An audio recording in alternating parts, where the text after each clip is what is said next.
It's snowing again in the UK, and I'm in my car. I don't know whether I'll be able to get home. Am I trapped? Am I going to die here?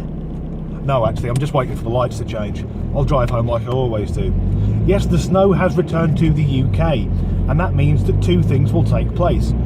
First of all, the Met Office will offer a severe weather warning, which always comes with the warning that drivers should not make unnecessary journeys. Do they not know how much fucking fuel costs in this country? No one's driving around for the sake of it. I remember talking to an American about the cost of petrol in the UK, and when I told him how much a litre cost, he thought I meant a gallon. And the second thing that happens is that, cheers love, is that loads of schools will close. And I know that's because in modern Britain, schools are worried about getting sued if a child hurts themselves. I also think there's a little bit there that it's remarkable how many local government employees can't drive in adverse weather conditions. A bit like they're going to get paid whether they turn up or not. But at the risk of sounding like a horrible old fart, back in the 1980s when I was going to school, regardless of the weather, you went to school.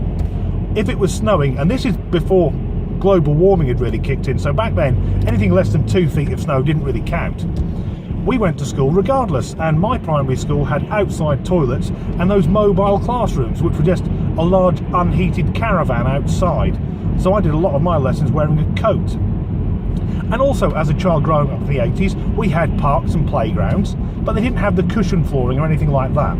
If you fell off the swings, you landed on the fucking concrete. If you fell off the slide, you landed on the fucking concrete, and you learnt valuable lessons. Look what you're doing, you clumsy little bastard. And that makes me feel disturbed for the way that kids now can't go to school in the snow. They can't play anywhere where they might do themselves a little injury. You can't tell them off. Everyone's awarded for being a participant. And we end up with this situation. There's a bit of snow, and we've got a generation of snowflakes.